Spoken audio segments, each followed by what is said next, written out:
Started now. So welcome everyone to the 2021 GCC Global Summit.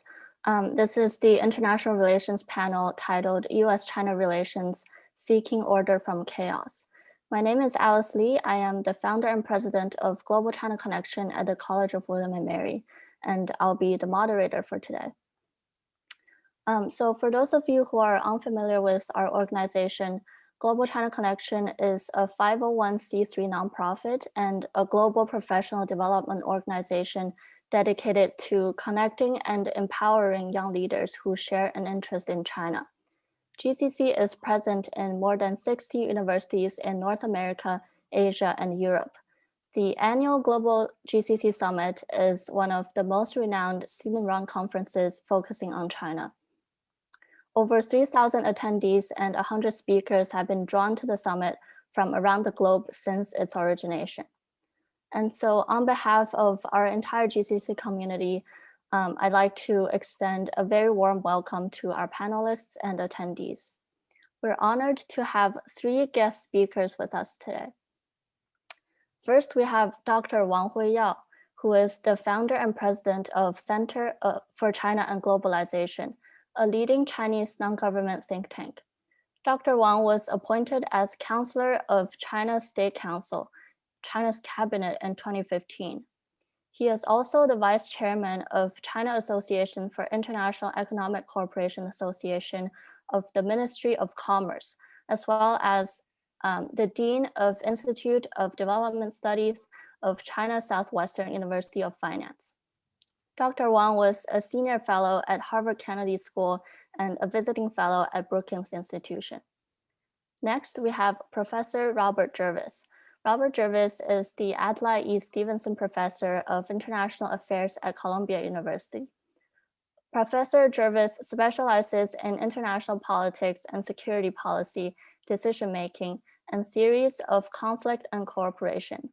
He is a co-editor of the Security Studies series. He also serves on the board of 9 scholarly journals and has authored over 100 publications. And last but not least, we have Ms. Bonnie Glaser.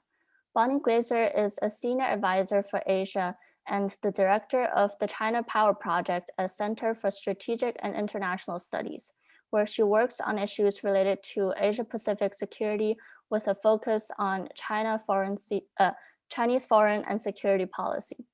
She is also a non-resident fellow with the Lowy Institute in Sydney, Australia, and a senior associate with the Pacific Forum. Ms. Glaser has worked for more than 3 decades at the intersection of Asia-Pacific geopolitics and US policy. I'd also like to introduce today's agenda. So we'll start off with keynote presentations by our 3 panelists, followed by a moderated panel discussion, and finally, an audience Q&A. So without further ado, let's welcome our first speaker, Ms. Bonnie Glaser. Well, thank you so much to the GCC for inviting me today, and I look forward to listening to the presentations of my co-panelists, as well as having discussions with those of you who are participating today. I'm going to focus on the current relationship between the United States and China under the Biden administration, and it's very early days. President Biden has not yet even been in office 100 days, but I think that I can still make some observations based on early messaging by the United States to China, as well as messaging by China to the United States. I'll talk a little bit about the continuities and discontinuities between President Biden's administration and President Trump's administration in terms of their China policy. And then I'll close by talking just a little bit about the upcoming meeting that is going to take place on Thursday of next week. That is, of course, on the Chinese side, Foreign Minister and State Councilor Wang Yi, and then, of course, Politburo member Yang Jiechi, and on the US side, we'll have National Security Advisor Jake Sullivan and the Secretary of State, Tony Blinken. So to start with the early messaging, the Biden administration has already had a number of speeches by senior officials and by the president that have addressed China in the broader context of US foreign policy. And there has also been an interim national security guidance document that was released, which gives us some insight as to what the national security strategy will ultimately look like, that will probably be issued perhaps at the end of this year. And we've also seen hearings that have taken place in the US Congress that have provided opportunities for US officials as they've gotten confirmed, but also even after they've been in office, especially Tony Blinken. And what we're hearing from the United States is that the US and China are engaged indeed in strategic competition, that China is still being labeled as a rival. And one of the sentences in the interim security strategy guidance document is China is the only competitor potentially capable of combining its economic, diplomatic, military, and technological power to mount a sustained challenge to a stable and open international system. So I think that encapsulates quite a bit of the positions that the Biden administration has, concerns about challenges that China poses in all of these areas. The document also says that the United States seeks to prevail in a strategic competition with China or any other nation. And so that essentially sets out what the goal is. I don't think it's very clearly defined, but the goal is to win in this strategic competition. Biden administration officials usually talk about issues in three baskets. The first is a basket where we have conflicts of interest with China. And there they say the United States will confront China where we must. So these are areas where China is defined and has perhaps core interests that the United States also believes that it has vital interests at stake. Secondly, are areas that the US and China can engage in what perhaps is healthier competition, mostly probably economics and technology. And the response of the administration to this is game on. We are ready to engage and compete. But there must be a fair and level playing field. And then the third basket is potential areas of cooperation, where our interests converge and where American interests, the American people would benefit. So that's some of the messages coming from the US side. What are the messages that we're hearing from the Chinese side? Well, we haven't seen any really major new documents, but there have been some speeches, and Yang Jiechi and Wang Yi, of course, have given speeches, and Vice Minister Le Yucheng. So we've seen several speeches, and what we've heard is an emphasis on US-China cooperation, virtually no discussion of competition. There seems to be an unwillingness on the Chinese side to talk about the strategic competition that the US and China are engaged in, even though I think China knows quite well that this is in fact what is going on in the relationship.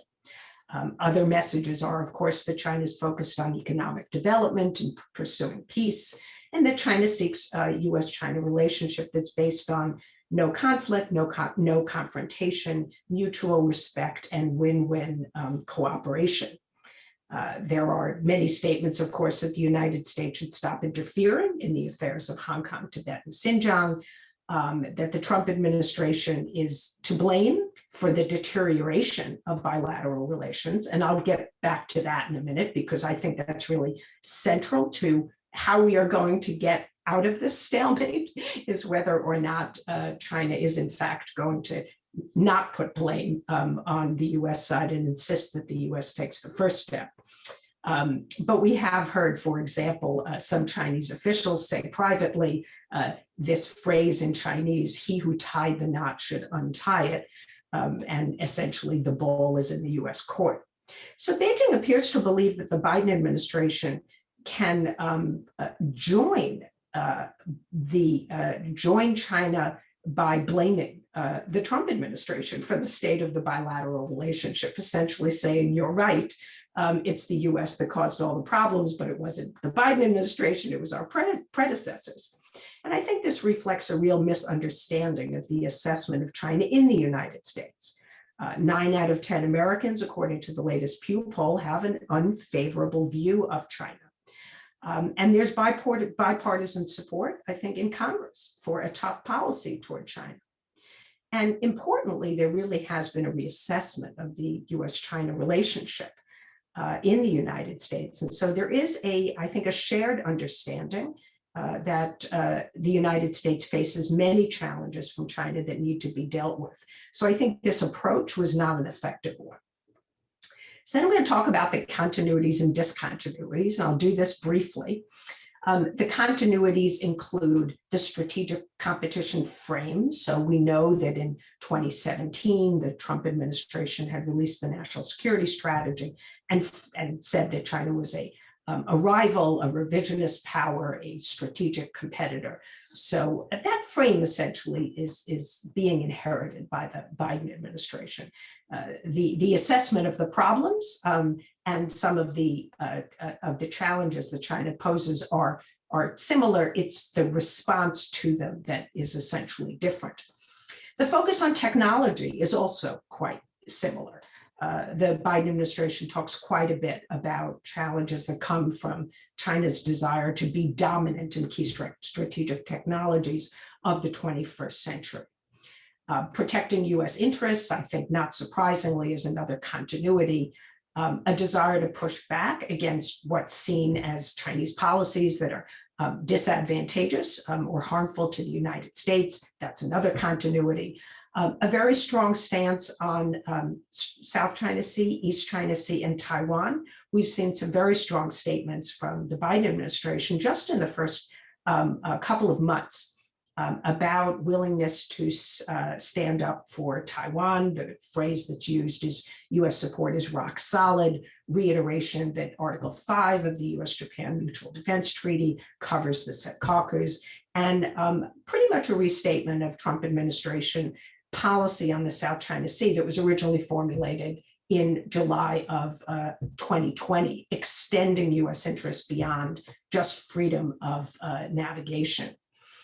Another continuity is emphasis on a broad trade agenda. So this is continuity with the early Trump administration, not with the later efforts to negotiate the phase 1 trade deal. But the original trade negotiations that took place between the US and China were far broader. The whole Section 301 report laid out US concerns. So it's that trade agenda of the early Trump administration that there is continuity with. The frame of the Indo-Pacific is also a continuity. And there, I must admit, I'm a bit surprised. Usually new administrations come in and they don't like to use the same formulations, the same labels that prior administrations used. But in this case, the Biden administration is using free and open Indo-Pacific. It is certainly emphasizing the Quad. We saw just today that there was a summit level meeting with all of the Quad leaders. So that is really being developed further, but again, same as the Trump administration. And then finally, another label that's being used for the US-China relationship that is inherited from the Trump administration is that we want it to be results-oriented. So a continued emphasis on producing results from our engagements. What are some of the discontinuities? Quite a bit of emphasis on strengthening alliances. And of course, we see our Secretary of State and Secretary of Defense heading out tomorrow, in fact, to go to Japan and South Korea for 2+2 meetings in both places. So this is really being labeled as, early visit to strengthen our key alliances in Northeast Asia. Emphasis on the need to rejuvenate America in order to engage China more effectively, I think, is also a hallmark of the Biden administration. Another discontinuity is engaging in international institutions. The Trump administration walked away from the World Health Organization, the UN Human Rights Council, and undermined the effectiveness of the World Trade Organization. And the Biden administration has reversed these policies. The emphasis on values and democracy in a consistent way, I think, is really quite different in the Biden administration. We'll see how this goes over time, but we had, President Trump even tells Xi Jinping that detaining Uyghurs in camps was something that maybe was acceptable, and the Biden administration is now labeled this genocide. It's a very different policy and a real emphasis on shared values with other democratic countries. Another discontinuity is the desire to pursue cooperation. I think the Trump administration had limited cooperation with China, a little bit on North Korea in the first year when they were doubling down on sanctions on North Korea, and also a little bit on fentanyl, which is being produced in China and sold and exported to the United States. But that was even short-lived as well. So I think that the Biden administration is more serious about cooperation, particularly on climate change. This is really, I think, the top priority. But there could be cooperation on other issues, such as global health, vaccine manufacturing and distribution, although right now that looks more competitive than cooperative, and potentially on non-proliferation areas that pertain to not only North Korea, but also Iran. And finally, the last discontinuity is the fact that the Trump administration differentiated between the Chinese Communist Party and the Chinese people.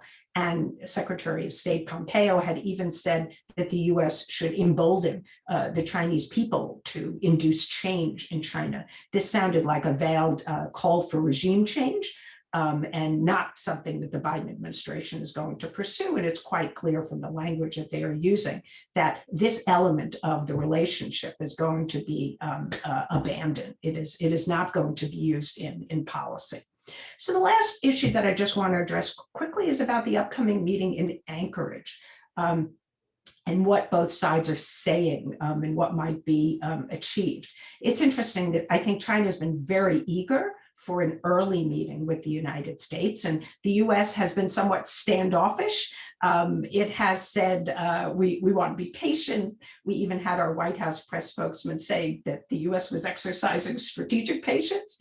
But it does seem now that the Biden administration thought now is a good time to engage, and it proposed the meeting in Anchorage. So why did it do so?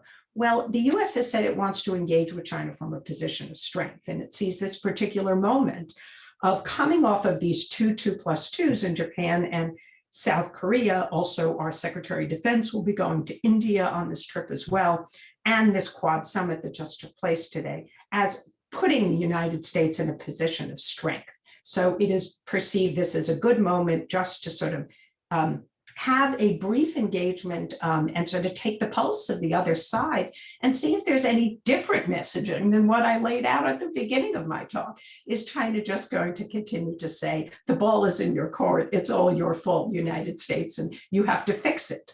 And, it's interesting, there's already been differences in the way our two countries' officials have talked about this, this engagement that is coming up.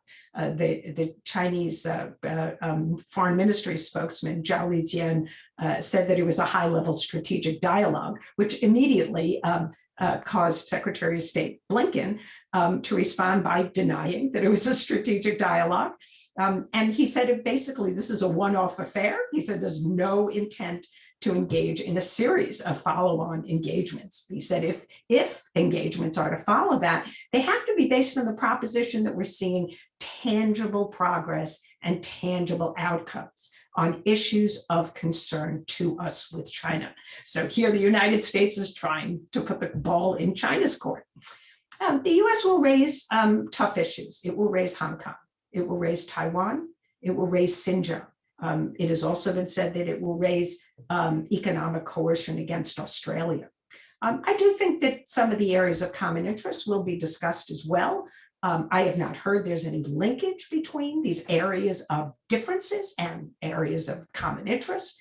But my guess is that it will be difficult to really make much progress in areas of cooperation if we're not talking about some of the other problems in the relationship. So to what extent is this really posturing? It could be. Maybe both sides are just sort of preparing to sit down at the table, and maybe they will have a useful dialogue. Whether we call it strategic dialogue or not really doesn't matter. I think that both sides do need to engage in a serious discussion about our differences. I think we need to talk about what kind of dialogue mechanisms we should have going forward. The Biden administration is not going to return to the very big strategic and economic dialogue we used to do under the Obama administration, but there is an interest in creating more results-oriented dialogues. And there was something called a strategic security dialogue in the Obama administration, where military and civilian senior officials got together to talk about missile defense, nuclear policy, cyber. And maybe that's an example of the kind of dialogue that might be more effective. We are also talking between our two militaries, and I was over at the Pentagon just the other day talking with some officials about our mil-mil relationship, and there is an effort to keep that on track. It is important to have our militaries prevent accidents or have misunderstanding. So I think that those dialogues will continue as well. So, this is the first engagement between our senior officials. It is important, but we should keep our expectations low. The statements they put out will undoubtedly be different, just as the statements that were put out after the Biden-Xi Jinping phone call were different. So I hope that China's approach will not be that every problem in the US-China relationship is America's fault and expect the United States to be the first mover. Rather, I hope that both sides can engage in an earnest conversation about the problems in the relationship and how to move forward. And with that, I will turn the floor over to our moderator and to the next panelists. Thank you so much. Great. Thank you so much, Ms. Glazer, for your amazing insight. Professor Jervis, you now have the floor. Thank you. Yeah, I'm not an expert on Sino-American relations as the other panelists are. I come at this as an expert in general international politics and somewhat American foreign policy. So what I'm going to do is first talk very briefly on the Trump policy with quotes around policy, for reasons I'll explain. Then I'll want to argue that the analogy that many people have used, I'm glad Bonnie did not, was about a Cold War and wanted to put a stake through the heart of that vampire.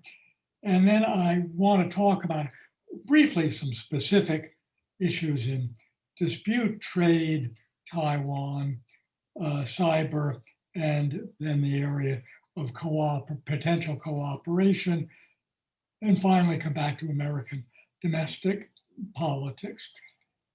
One thing I agree with what Bonnie said on the contrast with Trump. I'd modify it in one way, and I doubt if she'd disagree, that we really can't talk about the policy of the Trump administration because it was not coherent. We had Trump's personal policy focused on personal relations with Xi Jinping and on the numbers in the bilateral trade balance. And then we had the policy of the permanent bureaucracy, or what he called the deep state, not a good term, but not totally wrong, and I think aimed at keeping things on track. And then we had the policy of Pompeo and the national security advisors, which was much more hawkish, which cared about human rights, maybe for themselves, but largely as a stick to beat the Chinese over the head with. As Bonnie said, Trump told Xi that he didn't care. And so you really had incoherence malice, but incoherence. And I think with Biden, we'll get much more coherence, not perfect, God knows, but much more, some toughness, but without I think, the edge of malice, because Trump, for his personal reasons, and Pompeo, for his ideology, had a sharper edge than I think the Biden people will. Okay, Cold War, no, no, no. People who say that either are too young to remember the Cold War or are like me, perhaps old enough to have forgotten a lot about it. No, Cold War really was extremely dangerous, a number of flashpoints. Most importantly, it had a very strong ideological component. There's some ideology in the current conflict, debate how much, but I've done really nothing like what we had with the Soviet Union. When the Soviet Union disintegrated, files were opened, we found, to our shock, Soviets talked to each other the same way they talked to us, the same rhetoric, the same belief in revolution. Now, they never followed up, but the stationery even had "Workers of the World Unite." And I don't think that's in the Chinese stationery. Also, we had no economic relations with the Soviet Union. They always wanted trade and investment, but we held a very tight reins on that. Now, obviously, the US and China are closely intertwined. There was discussion of, quote, decoupling, but it's really hard to see how that could happen.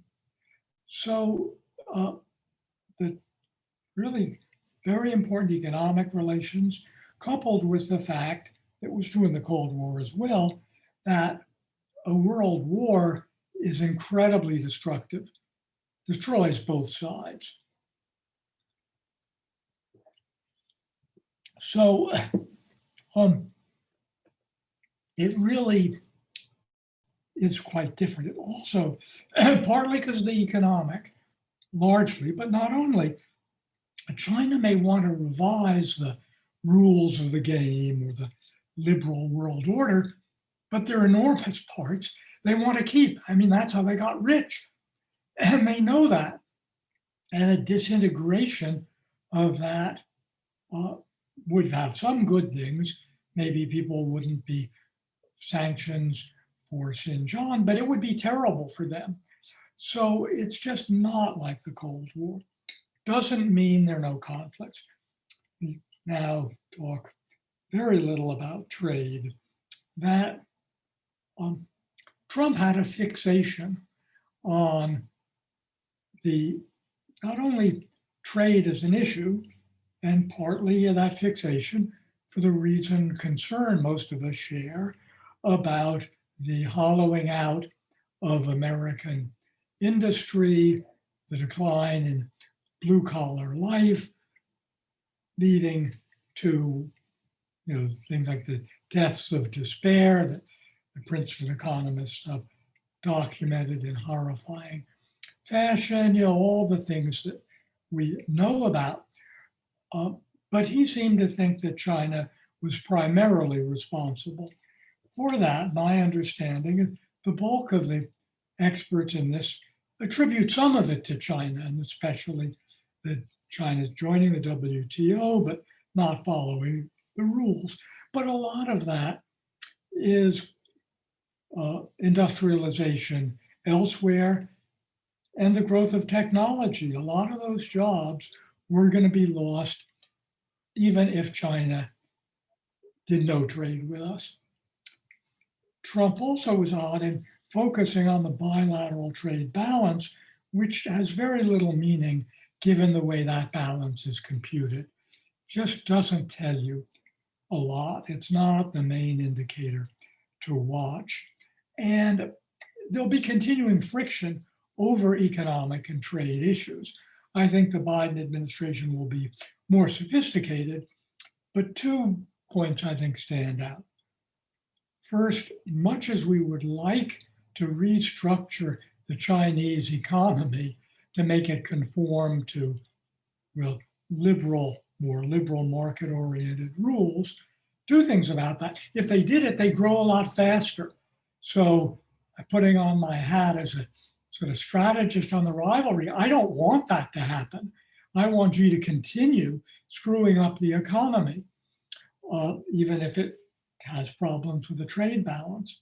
Second, we don't have the leverage to convince Xi to back off state control.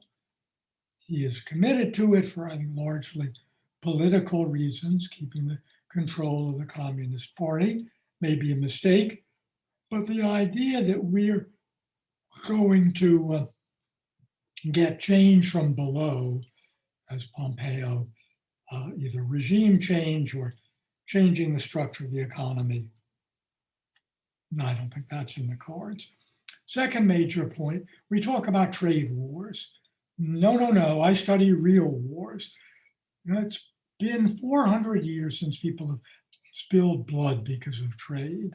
We're not going back to the Anglo-Dutch trade wars where they did shoot each other. So there's a problem, and I don't mean to diminish it. It's important for the American economy, but it's not going to lead to war. What could lead to war is Taiwan. I think Taiwan's by far the most dangerous, the flashpoint, because Xi and I think all of China is set on eventually reclaiming Taiwan. The US is pretty set that that won't happen by force. And we've been able to finesse the issue for now 50 years. But part of that was, I think, that China, and my fellow panelists, I hope, can enlighten us on it, was the Chinese sense that time was on their side and a willingness to wait. But if they waited long enough, part of the economic ties, that Taiwan eventually, through carrots and sticks, would agree to rejoin China. I think a lot of that hope is gone. And I think that's partly why they clamped down on Hong Kong, which really makes it much less likely that Taiwan would ever be willing to join. We've seen what one country and 2 social systems ends up as. I don't think they want to rerun that movie. People sometimes say that American policy is ambiguous. I think that's a misunderstanding. It's what my former student, Tim Crawford, calls pivotal deterrence, and I'd call dual deterrence. I think the US policy is clear. If Taiwan unilaterally declares independence, we withdraw our pledge to protect them. If China uses force by an invasion, we haven't said explicitly we'd fight, but we've come close to that. So we're trying to deter Taiwan from declaring independence and China from using force. But there are a lot of things China can do short of an invasion. Invasion's very, very difficult militarily, even without the US playing a role. And the occupation would be very bloody. But there are economic instruments, boycotts, forms of blockades of varying degrees of explicitness. And if China ratchets up the pressure on Taiwan in these ways, that I think is the most dangerous area. Turning to cyber, another area of high conflict. High conflict, of course, with Russia as well. Xi and Obama made some progress, and I hope Biden can pick up there. It's enormously complicated. I've done some work on cyber. I went to a government conference with government people on this 10, 15 years ago, and a high-ranking intelligence official said to me, "This stuff makes my brain hurt. It just, the technology is complicated. It changes the rules. I mean, we refer to the SolarWinds thing as an attack. It's cyber espionage, which we do all the time. Line between attack and espionage, rather blurry. Everyone says we should try to develop rules of the road. Be my guest. It's extraordinarily difficult, not only for the conflicting interests, but even for the US or any country to write the rules of the road it wants, except saying, you don't do it, we do it. That rule any country can write, but writing rules that apply to everyone, every country is deeply, deeply conflicted. The US would not agree to rules that outlawed what Russia did with SolarWinds or what China did with the Office of Personnel Management. So it would really, having said that, that doesn't mean there aren't things we can explore, and that may be useful. Same thing about outer space, where we're very dependent. China's becoming more dependent. Treaties, I doubt, but areas to explore understandings, I think, are possible. Areas of greater cooperation, Bonnie mentioned, both vaccine and health and climate change. Some people say, well, if we make strong statements about the Uyghurs or other things, we'll get less cooperation on climate change. I don't think there's that linkage. For one thing, a lot of climate change, most of it, is internal to both countries. We may exchange promises of what we're doing, but it isn't cooperation in the normal sense. Now, there are areas, in principle, we could see cooperation in research and development, in carbon capture, storage, batteries, totally unglamorous, absolutely crucial, areas like that. Now, that's tough because they're cutting edge technologies, but I do think those things might be possible. North Korea, again, Bonnie mentioned. I can't believe that Xi is much happier with Kim than we are. I don't see joining to overthrow him, but an agreement that lowered the temperature, that halted and rolled back the North Korean program, and that helped in return stabilize the North Korean economy. But that looks to me a common goal. Having said it's a common goal doesn't mean it's easy to get there. And as our experts know, it's been very frustrating for really every administration, I think starting with Clinton, because the Chinese have shown less involvement than we think is in their interest, which shows we don't fully understand how they see their interest. But they've gotten more involved. There were the old six-party talks. I think there may be room there for real cooperation. Finally, I just want to turn close to American domestic politics. I basically agree with what Bonnie said, that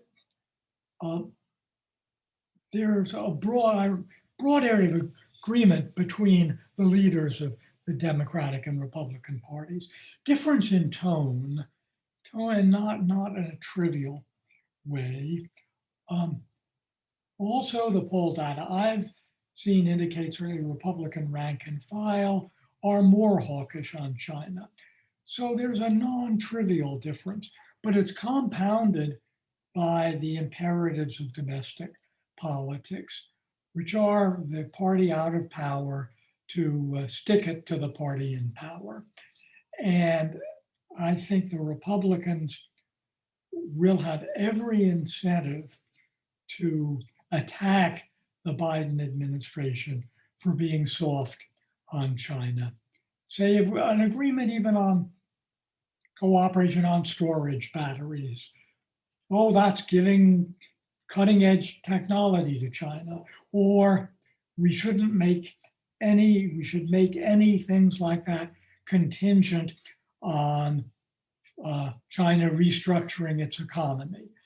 Things that I think are non-starters and things that the sophisticated members of the Republican Party foreign policy establishment know are non-starters, but the temptation to do this is enormous.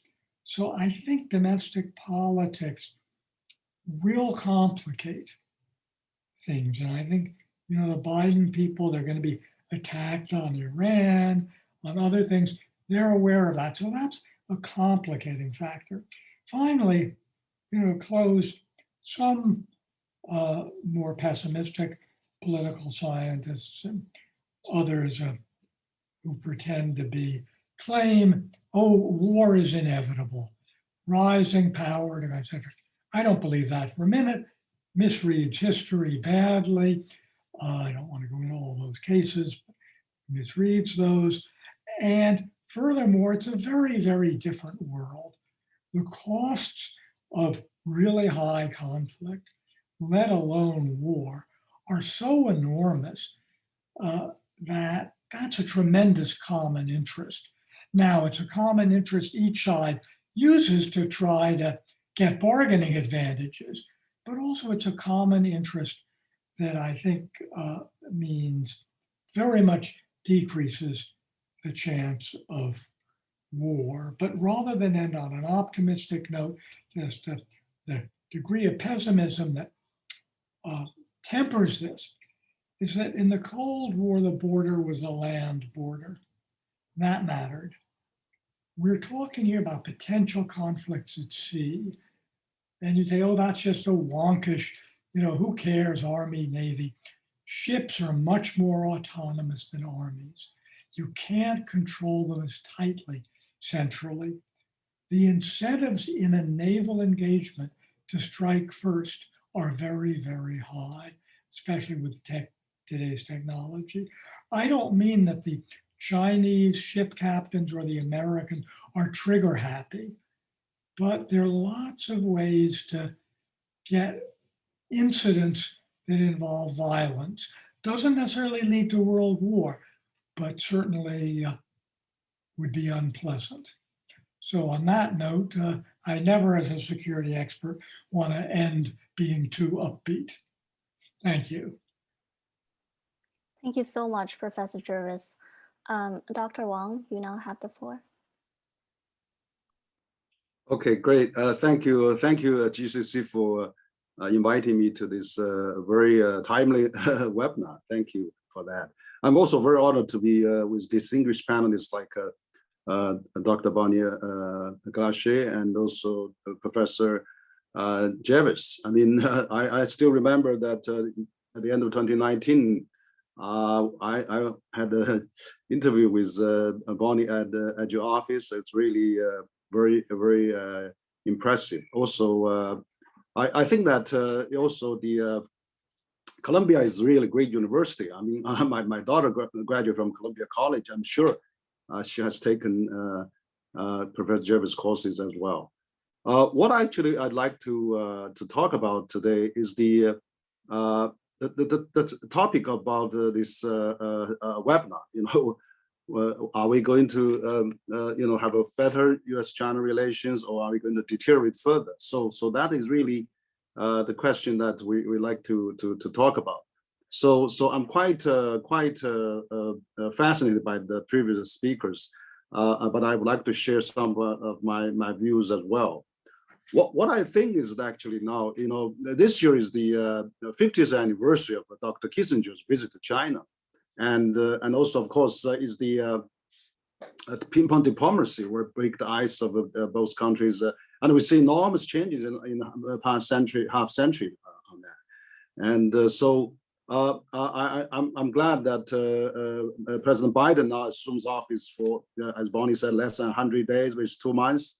But I see already quite a lot of a positive side coming out of the US. For example, he actually made a phone call with President Xi at New Year's Eve of Chinese New Year, and he says Happy New Year to China and to the Chinese people, of course, American Chinese and things like that. And also, of course, I particularly noticed that he actually issued the order of banning language, ethnic, or nationality referred to virus. Basically, he's not following President Trump's calling China a virus. So he has been very, very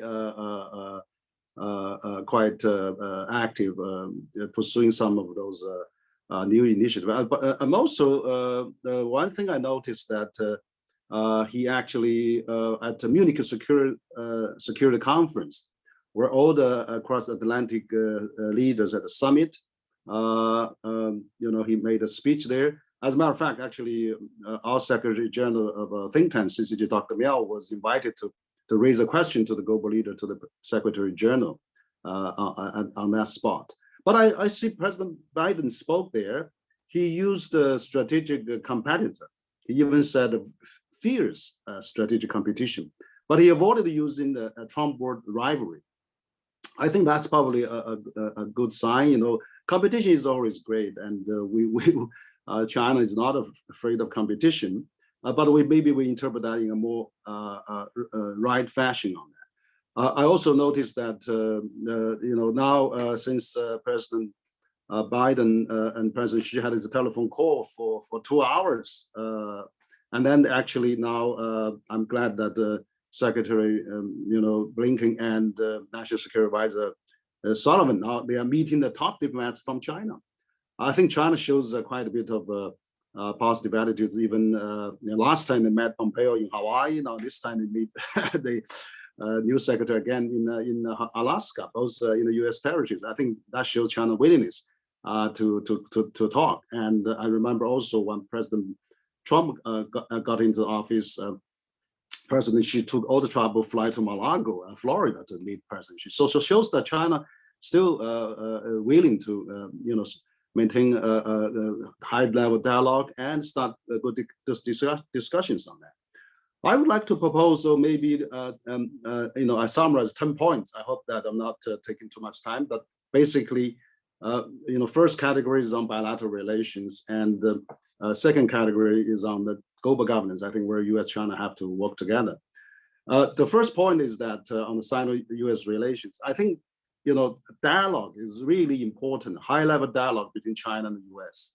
And so I'm glad to see President Xi and President Biden have this long call, and also now the top diplomats of both countries are meeting because it's very necessary.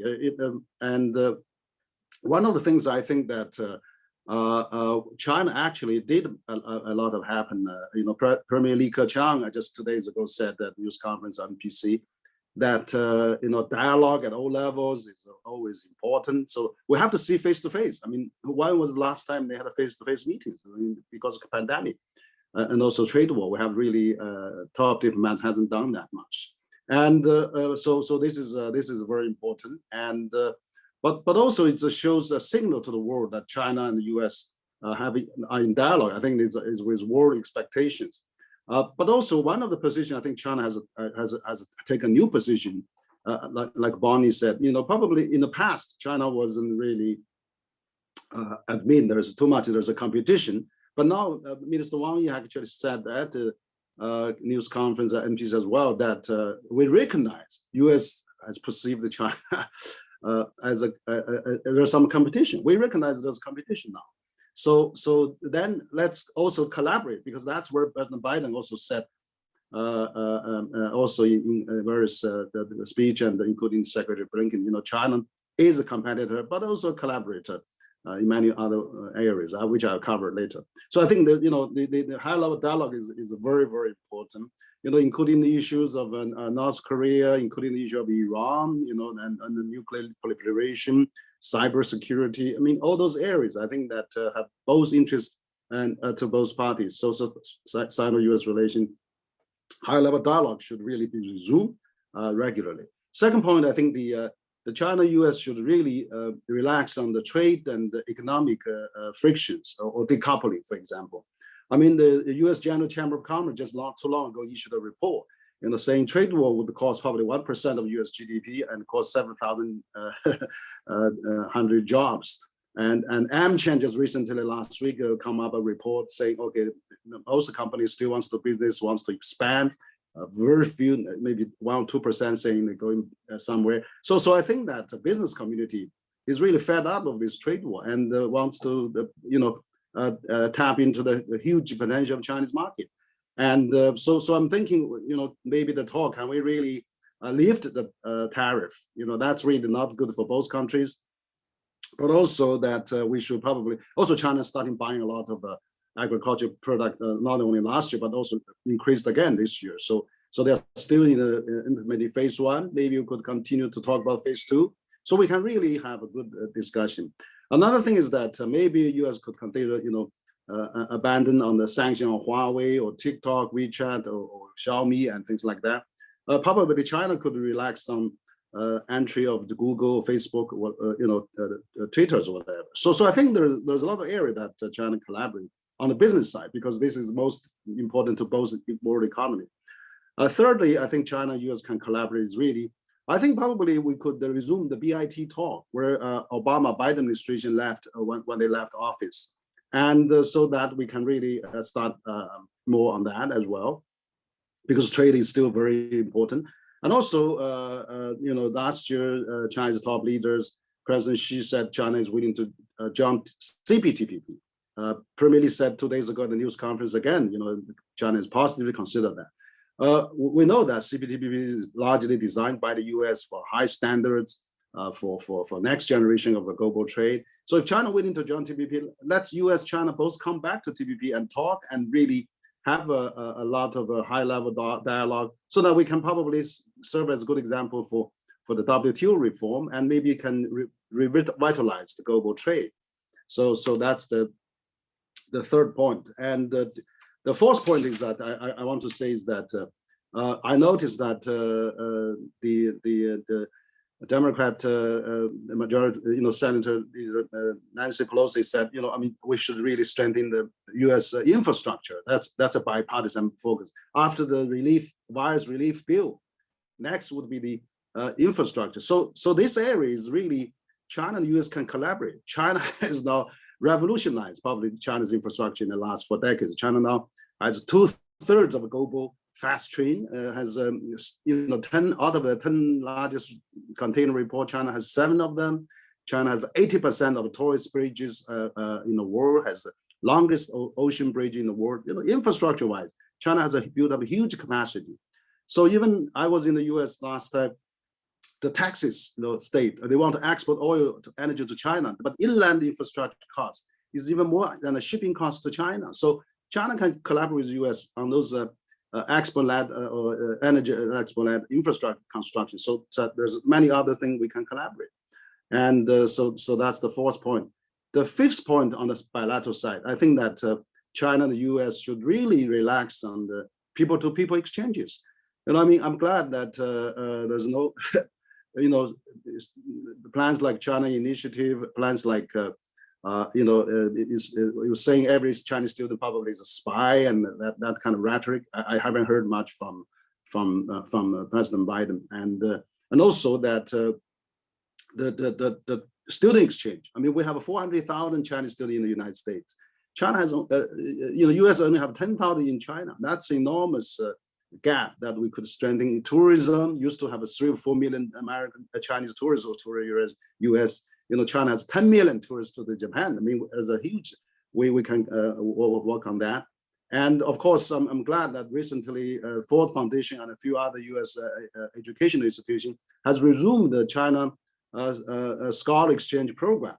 So I hope that Fulbright program can be resumed again. And so there's also visa restrictions, journalism restrictions. We can all maybe open that and relax on that, so that we can really get a lot of good exchanges. So people-to-people exchanges are really important. Now, on the global government side, I think I have a few points again. Very importantly, U.S. being the leader of the world now. We have, we basically have now a Bretton Woods moment. We just celebrated 75 years of UN, and of course, U.S. has led the post-Second World global global governance structure.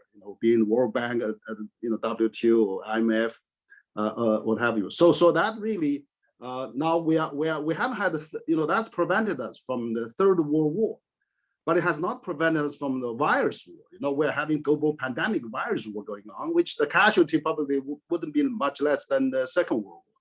So we are calling I think it's time that we have a new Bretton Woods moment. Let's see how we can enhance that, the global governance system, and really work forward. And the U.S., as Biden said, we're going to restore global leadership. We're going to back to the multilateralism.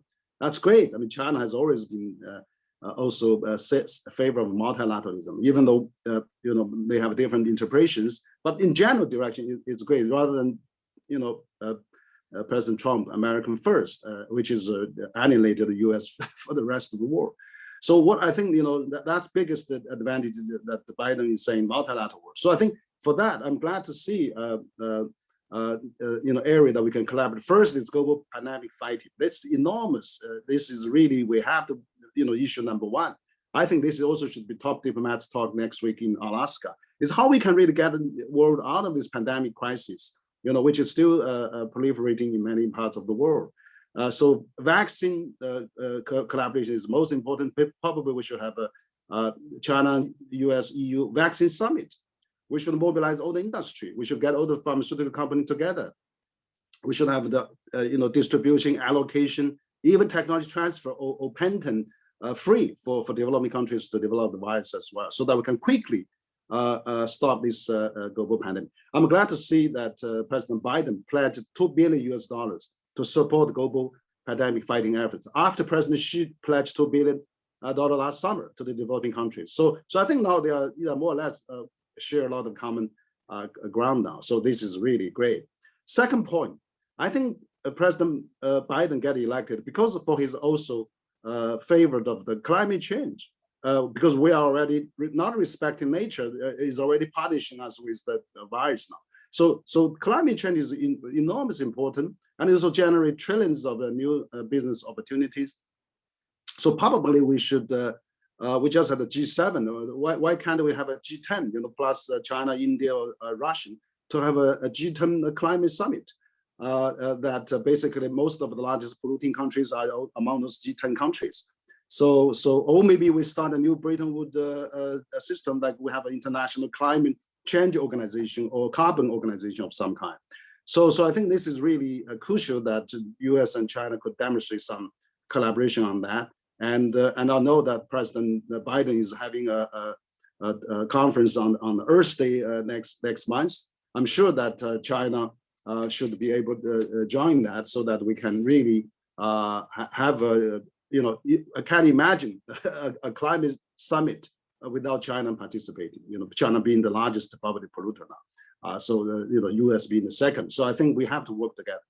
Thirdly, on the global governance, I think that because of this pandemic, the world have basically stand still for the last year, almost a year, 1 year now. And so much debt has been issuing. The US is issuing another 1.9 trillion in the debt financing. And of course, many other developing countries too. I mean, China is the only positive economy grow last year. And so how we can really do that on the developing the countries' debt issue? US-China has to do something, because otherwise the world is going to be bankrupted. And we see the populism, we see the deglobalization, because the poor gets poor. I mean, even in the US, 1% of Wall Street is probably equal to 40–50% of the mass population of the US. And China always become the scapegoat for that. So there's a lot of internal problem internationally and domestically. And China also has to solve that issue as well. But I think China has solved it relatively well. China has been just announcing lifted 800 million people out of extreme poverty, so that this kind of conflict in China is getting less. But populism in other countries probably is getting much burden now. So I think that's really we have to really work together with US, with EU, Japan, Australia, and many other countries. The fourth point I would like to say on the global governance is WTO reform, which is, I think, the back pillar, the backbone of the global economy for the last 75 years, and where the trade and prosperity is the only medicine that probably will preventing the military conflict. That's why we haven't seen a third world war, because the trade has been really made us one solely intertwined and independent of each other. But the WTO has been paralyzed, basically. I mean, I'm glad to see that President Biden has actually approved the new Director General for the WTO, where we're favored by EU and China. So which means that, on this area, we could start the WTO reform on the digital economy, which is now the backbone now for the global economy, particularly for China. China has now 1 billion smartphone users now, 4.6 million 4G stations, another 1 million 5G stations. And also China now have the digital economy accounts about 38% of total China GDP and 50% of the Beijing, Shanghai, Guangzhou, and Shenzhen. So digital economy is one of the byproducts of this pandemic. Should be really, we should accelerate that and let the digital economy benefit the world. And China can probably share some of that. And finally, I would like to say on the bilateral, on the global governance side, is a Belt and Road initiative. I think Bonnie and I, during the last time interview, we talked about that. I would really want to see, because we are now, infrastructure is the common consensus. I mean, US is now bipartisan consensus. China has been really built up the consensus and put it out in reality already. China's Belt and Road basically is an infrastructure, connectivity project. So maybe we could modelize Belt and Road, and we can invite US to join, Asian Infrastructure Investment Bank, or maybe we could even upgrade the AIIB to a World Infrastructure Investment Bank. Let's have some new Bretton Woods addition. So this could be really, if US, China on that big initiative, and we can not only benefit both US and China, but also the rest of the world.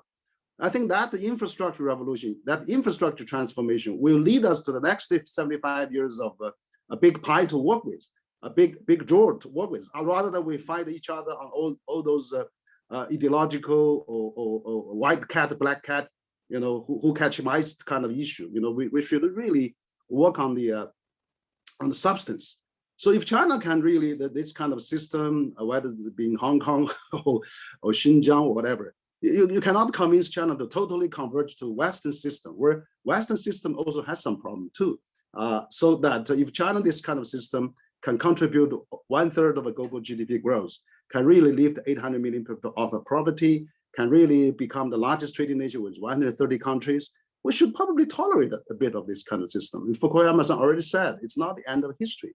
We probably should have not that 100 flower blossom, but let a few flower blossom, to really tolerate a bit different system. So I think US has done great. I mean, for the last 75 years, I hope that they can continue and that they can really work with China rather than bashing China, rather than view China as an evil empire or in the Soviet Union area. But let's see, it's a partner we have to work with.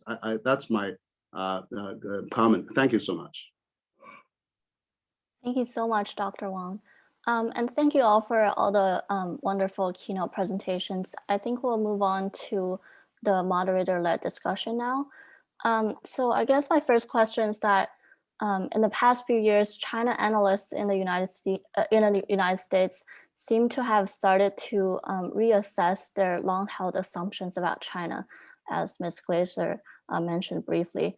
And a cover story in The Economist magazine famously read, "How the West Got China Wrong." So as a neutral platform, GCC is all about engaging the other side to correct misunderstanding and misperceptions. So I just like to ask our panelists to take a long view of US-China engagement in the past 40+ years and share with our students what you think the US got China right and what it got China wrong. Thank you.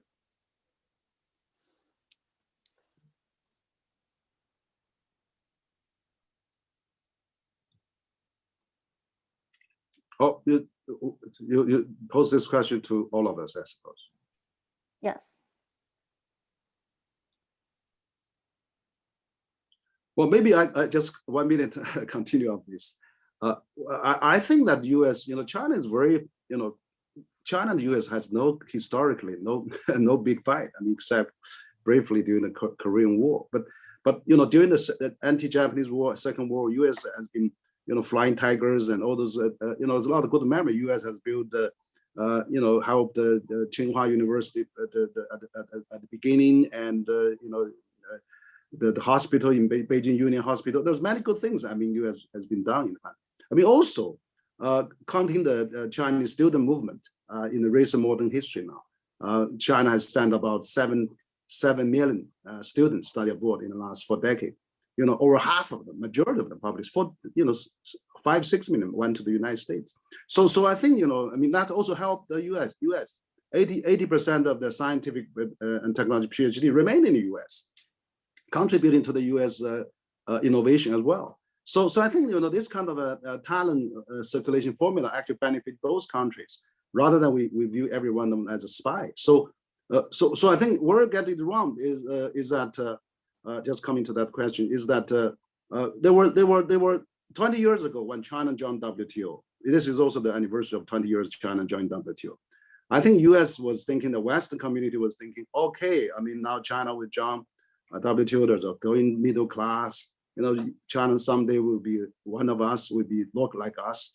But they probably neglected. China has a 5,000 years history, have a huge culture, its own logic, and its own mentality. U.S. is an individualist country. Individualism is the backbone. China always a collectivism country. So there's a lot of differences as well. So probably, but then China has a democratic element. China has the market democracy. It's a market economy, combined with a very effective, 1 5-year plan after another 5-year plan. Or there's no reshuffle of the government and then all the policy restart again. It's always hitting a target. They just finished the 100 years target. Now they're shooting for next 100 years target. So probably we need to study this new methodology that China has been practicing, give some credit for that. So I think the U.S. will think, oh, you are not like us, you are not democracy, you are not 1 man, 1 vote. But that historically never was a situation like that. And even if China totally become a Hong Kong model, everybody. But then the storm of Legisco is a democrat freedom, democratic freedom fighter. But then the right of the Capitol Hill is a terrorist. So there is a little confusion. I think now the world gradually realize, okay, the system, the shoe that China fits in, maybe fit their feet, and maybe we will see how we can peacefully compete. I think the Biden administration is really great now, is that we realize China poses a peaceful competition. Yeah, let's have a peaceful competition. If the world have a different running on different track, different system, we shouldn't expect them to be 1 track, maybe more 2 track or 3 track. And let's have a peaceful competition so that we benefit the whole mankind and make a lot of progress. By the way, I just want to add that. I think there's a bit of misunderstanding that they want China to become another US, which I don't think is possible, or Western other countries. I really want to hear what Bonnie has to say, because she knows this much more, knows that community from the inside. I just want to make a couple of remarks. One, I think the American view of China going back to the 19th century often has been had a romantic tinge, that without saying there was infamous Orientalism. China was exotic, far away, different, and the people, Americans who specialized in it, were, I think, really fascinated by it and became emotionally invested in a way that's not true of the way Americans study or relate to other countries.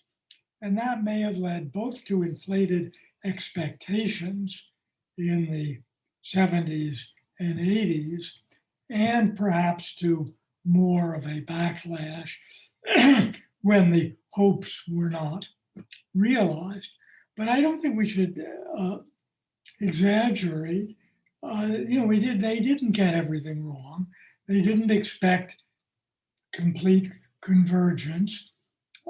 They saw a lot of the authoritarian trends, as Dr. Wang said, deeply rooted in Chinese culture. And furthermore, I think we have to realize, to the extent that they did get things wrong, judging a country's domestic trajectory is very hard. My colleagues who study American politics, most of them didn't see Trump coming, didn't see the greater polarization of both the elites and the public.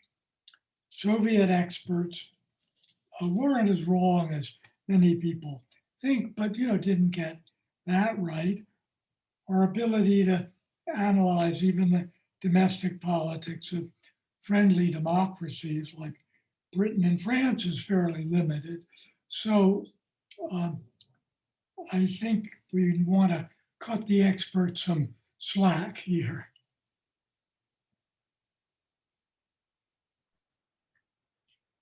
So it's hard to know where to begin.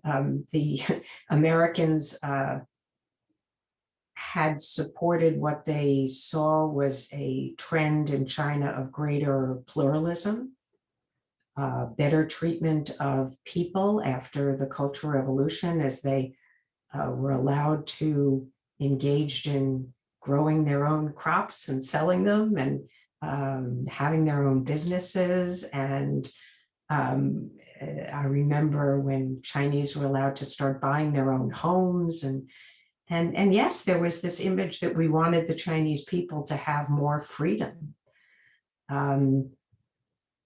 And that has not proven to be the case. In my view, there has been an autocratic turn in China.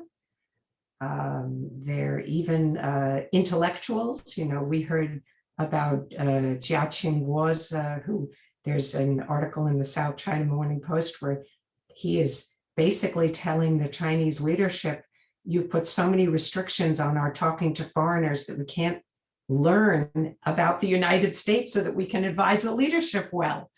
There's just too many restrictions.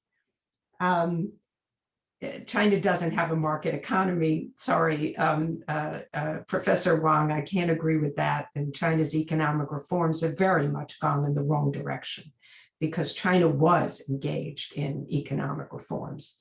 But that is really no longer the case. I think China pays lip service to this notion of opening up and reform. But obviously, the degree of control that is being given now to the government and support to state-owned enterprises and the party's involvement in not only SOEs, but also private companies is really consistently growing. And so the trends from America's, I think, perspective is that China's growing in the wrong direction. It's not what you describe as China's just going in the same direction as it always has, and it's not the direction we want to see. China's changed, and in a very negative way, from not just my point of view, but I think the vast majority of Americans, not only because China looks less like us, that's not the important thing, but because we think what's going on in China is really not good for the Chinese people. The treatment of ethnic groups and Uyghurs is just one case in point about how insecurity about a few very tiny terrorist incidents that took place has led to locking up over 1 million people, preventing people from praying or growing beards, or mosques being destroyed. This is tragic. It is really an overreaction. So the last thing is about responsible stakeholder. The United States really hoped that China would become a supporter of the post-World War II international system that was based, of course, on liberal norms, but has worked for China. As Bob said, China's just benefited enormously from this international system that was put in place after World War II, and particularly from the entry into the World Trade Organization. And I think we really hope that China would step up and strengthen that system. And increasingly, there's evidence that China is undermining it. Now China's engaging in political disinformation, amplifying Russia's message that our vaccines are killing people instead of saving them. So this is a terrible direction, in my view. The wolf warrior diplomacy is really harmful to China. And I think disinformation is something I hoped would be just limited to Russia, but really, unfortunately, is now being used by China. And the very notion that protests in Hong Kong could be equated with what the insurrection that took place in our capital, Professor Wang, you know better than that. So let's not spout Chinese propaganda here. Let's just be honest.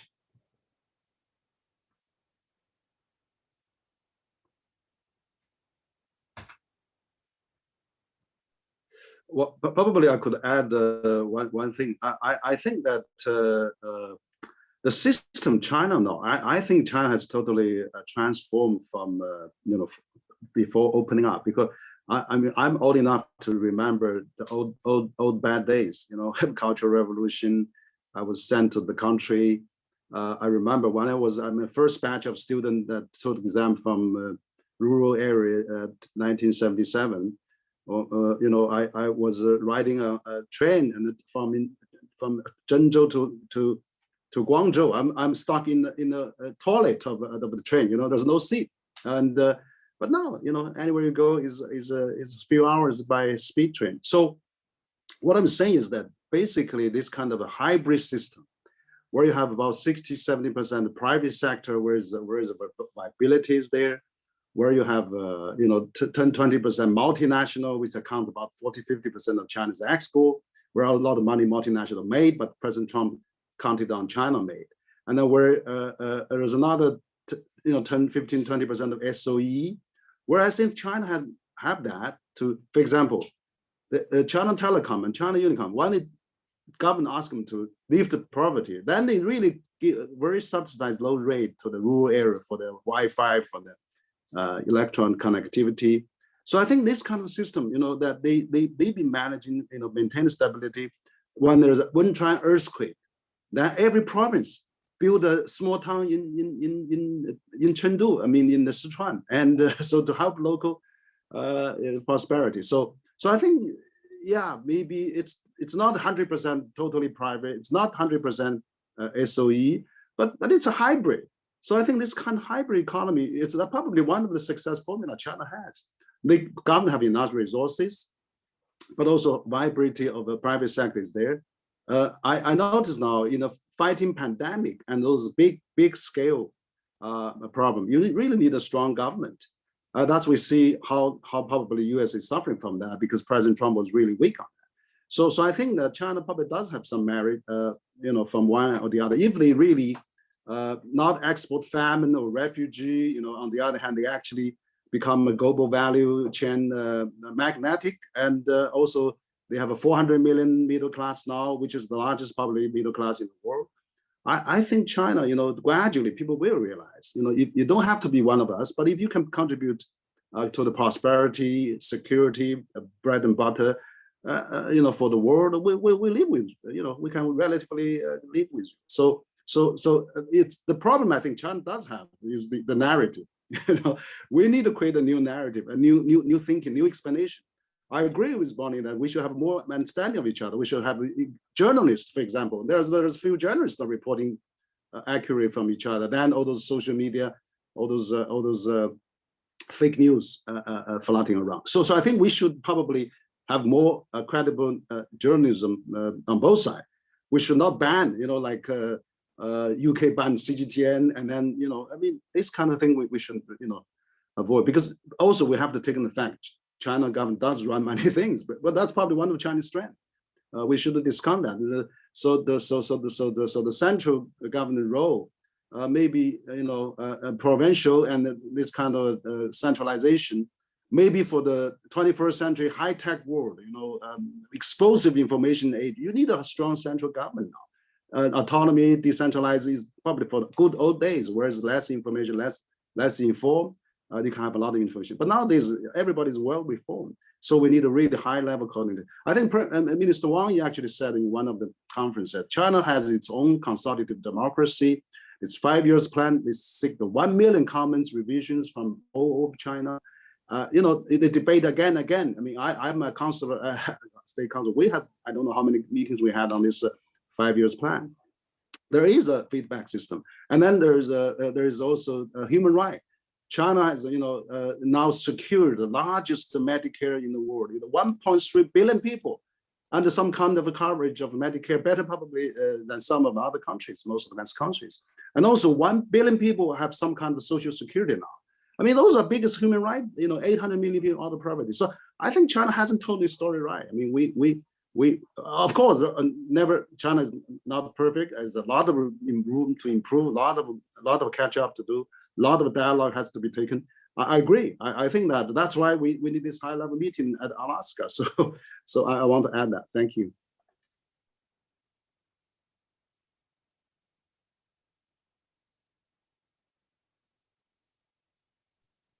Okay, Ms. Glazer, would you like to respond to that, or should I move on to the next question? Why don't we take another question? Okay.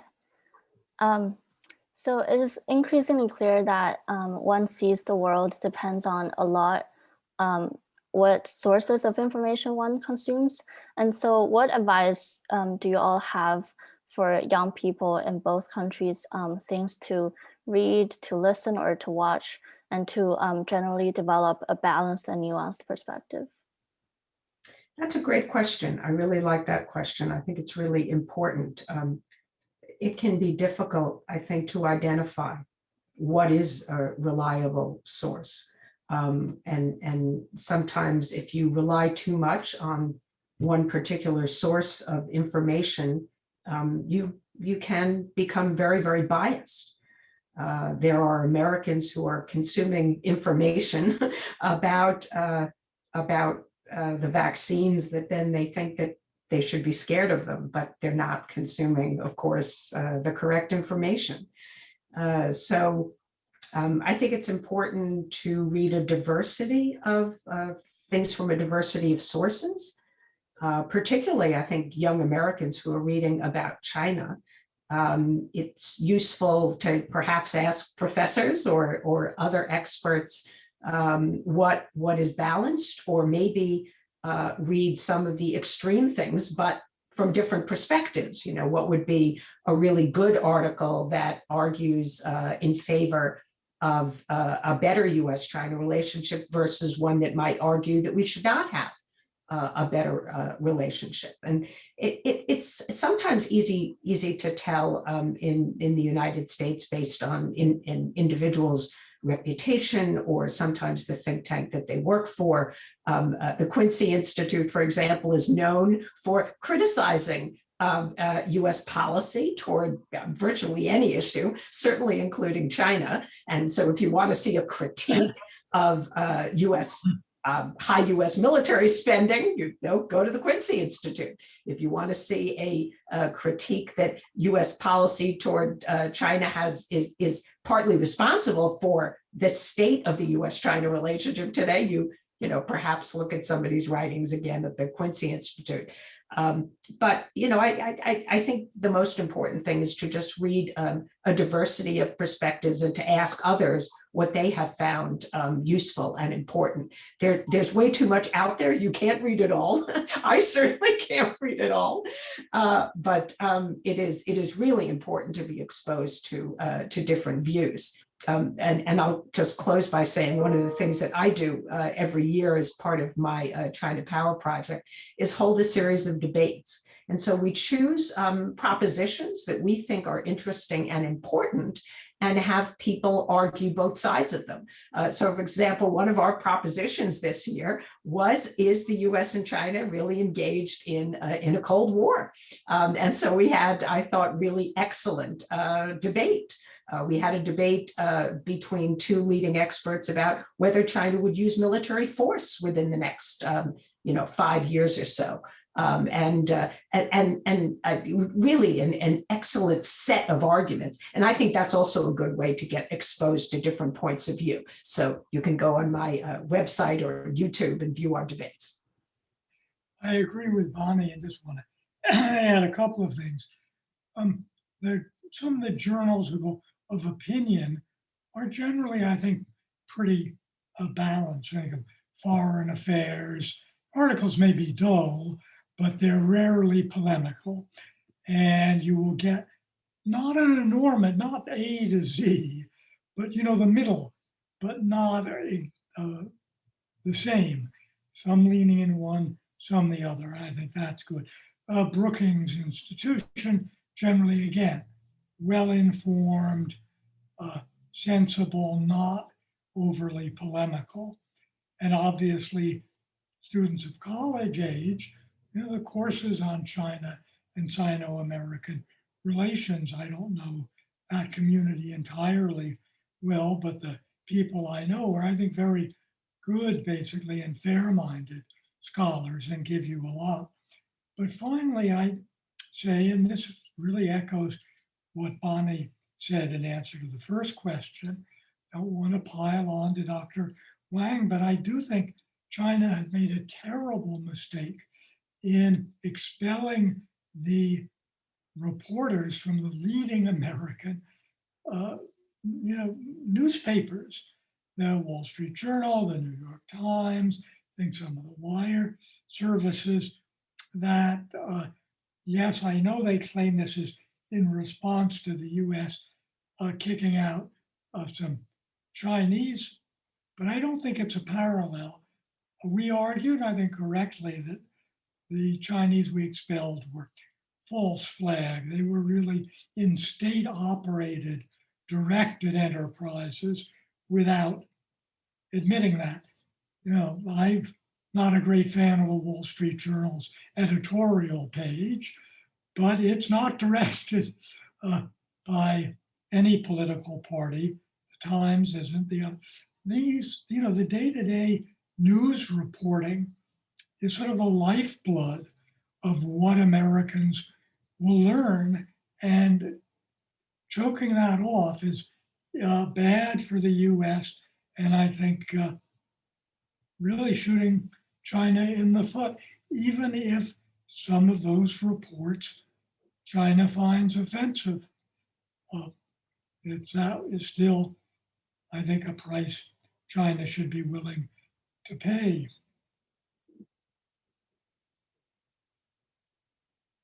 Okay, I could add. I think this question is really a good question. I really hope. I think the future belongs to the young people, and we really hope that the young people, particularly between U.S. and China, are the future. We actually, Center for China Globalization, going to launch a Global Young Leader dialogue program. We did that last year. And also CCG, every year we recruit 20, 30 interns from, mostly from US and China. But one thing I noticed also is is that, of course, there's a large community of Chinese student scholars studied in the US. If you talk about percentage-wise, even though China has 1.4 billion people, the people familiar with US or has traveled to the US, also China every year has 100 million about tourism in a regular time. So that is really, I think that I hope for the American young people or students, they should come to China. China should welcome more of that, including the student. I mean, even for the proportion, like China is 3 times of US population, but China has 400,000 students in the US. US has only 10,000. It's about 40 times difference. So it can be 4 or 5 times difference, not 40 times difference. So that's something I really encourage American young people to come to China, Because one of the things I think China is doing is that China is 1.4 billion people, the largest country in the world for the past 4 decades. And so running that a country of this magnitude, this complexity, and this but nobody has done that before. We cannot using a readily available model of that. So you have to really adapt to the Chinese historical factors, logic, culture, genes, and also Confucius, whatever, including ideas they learned from over the world. So I think that, but when people come, once every day, the 9 out of 10 people I met, if they come, young people or ordinary folks, they really totally change the impression of China. People are friendly, everybody's lively, business is bustling, food is great. Even now there's no pandemic, worry, and they will have a totally, seeing is believing. So I think that is really a problem. Of course, I agree with Professor Jeff's point that we should strengthen the journalism exchanges. You're right. U.S. kick off China study Italian. I would not favor that, but I think that we should really resume, and that's why I hope that we have this higher level dialogue. It's important. We should have more journalists to accurately report about each other. But also, we have to understand China is such a complexity. If somewhere is not really, if there's a news really stirred up a social rest, I mean, the whole country can be chaotic. And so that's another thing that I understand. That's always government says stability is the most important thing. Of course, that would not be used in the U.S. Is the most. So, but I understand that with that premises, with that stability, China can deliver miracles. China can also improve the livelihood and contribute to the world. But I think we just need a more dialogue, more common narrative and common understanding. I think that's why I'm so glad that we have 2 distinguished panelists to share their views and with the young people. And I hope we can contribute to that. Having criticized Dr. Wang on one point, let me say, agree and add on and criticize the US government under Trump that cut off the American Peace Corps program in China. I think that was very foolish. That, we said, well, China no longer needs it. That may be true, but I think the US needs it for the reasons that Dr. Wang said, and I hope the Biden administration will reinstate it.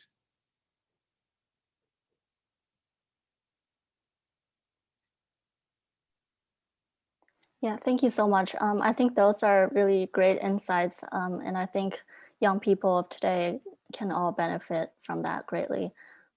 So let's open up to Q&A from the audience. I see we already have one person raised his or her hand. So Morton Holbrook, would you like to ask a question?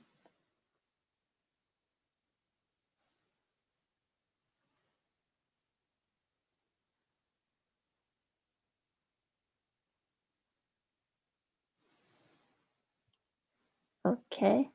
I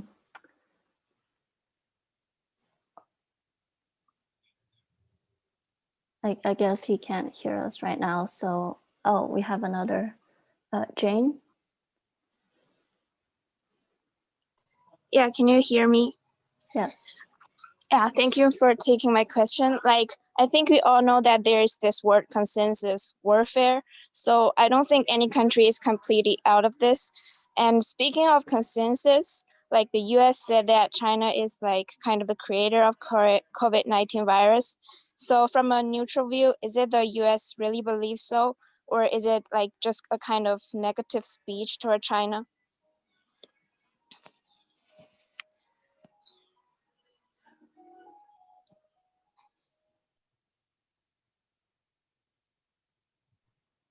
Can you repeat that question, Alice? What was she asking? Oh, I can repeat. Okay, go ahead. Speaking of the consensus, before, the US kind of said that China is the creator of COVID-19 virus.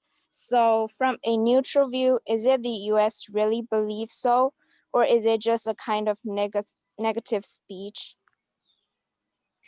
I think the answer to that question is that a lot of people in the Trump administration said many different things about the virus and the source of the virus. And some people said it came from a Chinese lab, and some people said we don't know, and some people said it could have leaked from the lab, and others said it could have been a bioweapon. As Bob said earlier, the Trump administration was made up of a lot of different people with different views, and there wasn't much coherence or consistency. That said, I think the Biden administration's attitude has been really quite clear that it is important to gather as much information as possible in order to prevent another similar type of coronavirus outbreak. And in order to do that, it is absolutely imperative to have access to every single piece of information that China has. And China has shared some things and it has not shared others. There were people, there are, for example, there are blood samples that exist in China from a very large number of people that gave blood, and they're stored in China. And going through these blood samples to see whether there's any evidence of COVID-19 in that blood before the outbreak that we know the first person that was thought to be the first person in Wuhan. That's an example of the kind of information that China should share. And the people in the WHO delegation have very different views and they're scientists, but they have different views about whether they got enough information from China. So it's really in the interests, I think, of the entire world to try to not politicize this investigation. This is obviously probably an impossible feat, but we really should allow the scientists to just get whatever access, whatever information they need, to have collaboration between Chinese scientists and doctors and those from the rest of the world. We should not be saying without sufficient evidence where this virus started or how it started. But this is not aimed at weakening Xi Jinping and the Chinese Communist Party. It may have been the goal of some of the people in the Trump administration. That's history. We're in a different place now. So this is not the goal of the Biden administration. So I hope that going forward, we'll just see more transparency on the part of China, because it's really in everybody's interests. This is not a one-off. This is something that could happen again. We all have to realize that the odds of another pandemic like this are just not small. Could I just Yeah, add on that last point that the Trump administration pulled back from American public health presence in China and many other countries. And I think what we had before strengthened the organizations around the world and gave much more of an early warning system. And I think it's in everyone's interest to reinstate that and even make it better and maybe even more multinational. Yeah, thank you. Can I ask a follow-up question? Yes, go ahead. Okay, so when we found if we find the country that kind of started the virus in the future, all countries kind of start to punish the country, or we'll just let it go and kind of reconstruct together. I think the people who talk about punishing had two things. Some, as Bonnie said, believed that it was engineered in the lab in Wuhan as a biological weapon. If that were true, it is very worthy of punishment. The number of responsible informed experts who believe that is very, very, very low. So I think even if it turns out, which I doubt, that the uh, virus escaped from the lab, wasn't designed in it, but escaped from it, I think the reaction certainly from the Biden administration and most sensible people are not to punish, that doesn't do any good at all, but to strengthen biosecurity, not only in that lab, but around China and around the world, and the American labs that have had leakage.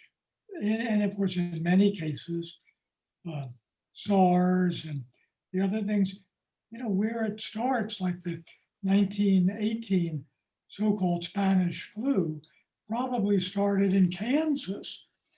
And, it's not any, usually not any country's fault. Mother Nature plays a lot of tricks. And so I think, well, there are a few people who want to use these as weapons against other countries. Here is where the forces of working together tend to be stronger. Yeah, I could just add, I think that the price that China paid for this COVID-19 is also enormous. I mean, last year they just got 2% of GDP growth. And I mean, they shut down, 11 million people city of Wuhan for 3 months. Everybody locked at home as if had a house arrest. And, and also the whole province of 60 million people for 3 months too. It's enormous price to pay. But I think the WHO expert was in Wuhan and they visited that lab, and their conclusion is very, very, very unlikely that virus was manufactured there. So I think, I agree. We should have more, facts. We should have more transparency. We should have all the countries. There's also some report that some countries also find during that time a virus too. So maybe WHO should really be really play a leading role in that. And I'm glad now President Biden support WHO, and China is always supportive. So I hope that someday WHO and the scientific community will come to the right conclusion. Thank you. And we're ready to take the next question. I think Morten is ready to ask his question now.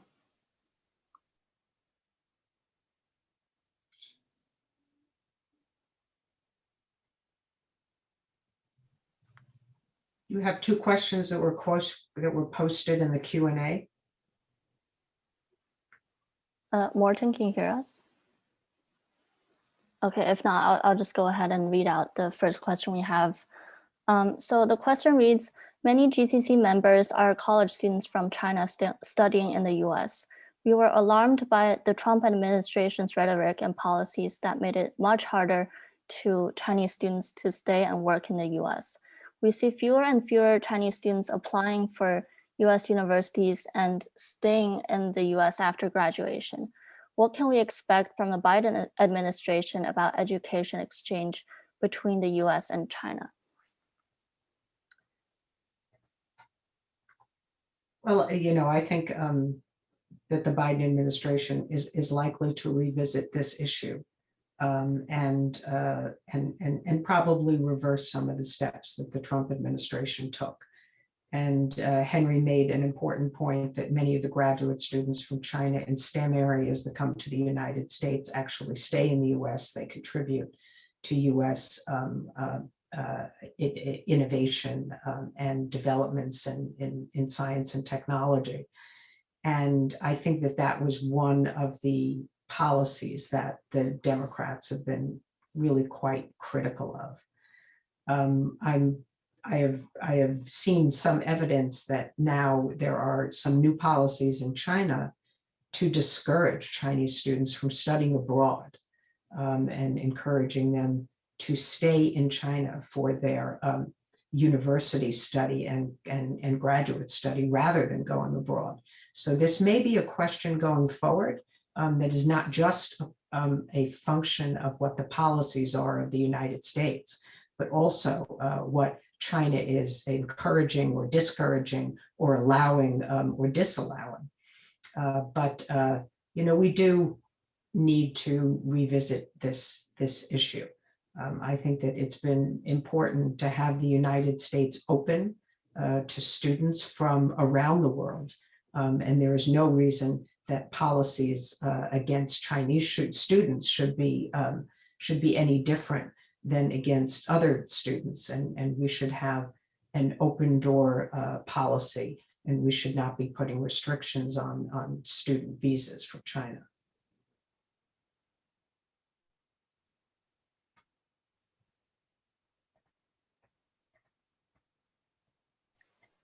Okay, Dr. Wang, would you like to answer that question, given CCG's expertise on education and overseas students? Yes, thanks, Bonnie, for the encouraging words. Actually, CCG has been always in all those years. We issue a blue book at St. Chinese Social Academy of Chinese Students Study Abroad. We just issued one last month. And we find that actually there's a few trends actually because of Trump policy in the last few years. Chinese students probably now a little bit more diversified, make Chinese students to choose other countries as well. But still, the US is still by far the most attractive country to study. And we found that actually there was talking about a drastic decline. But actually, when you look at the accurate number, in 2019, there's still 700,000 students went study abroad, and almost 370,000 studied in the U.S. according to the U.S. University registration issued by Open Door Report. And then also there is also high school students. There's about several 50,000 high school students, and so if we add it up, visiting scholars, it could be 500,000. But then the one thing that did a little bit alarm is that it used to be 10-20% annual increase. Last year was 2019 was 0 point some increase. So it's absolute numbers still kept, but just not the increasing has drastically reduced. But also now there's a tendency, now there's like 40-50,000 students. They get the US admission letters, but there's no visa. They cannot apply visa to the US. So they are now studying online. So there's even now new evening coffee shops devoted to online bars to students that enroll in the U.S. university that study every night on the time differences. So I think that, but I think I think that this great talent circulation of both China, U.S. and other countries benefit not only China but also other countries. I hope that trend, that's the most important bond and the ties that we have, and also that's one of the strengths China can manage to have this largest talent circulation in the world. It should continue. I agree. I totally agree with that, and we are actually promoting that.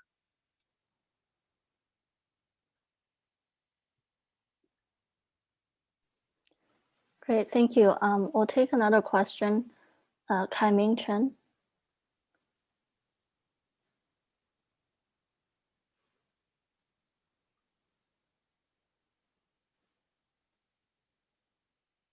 Hello, can you hear me?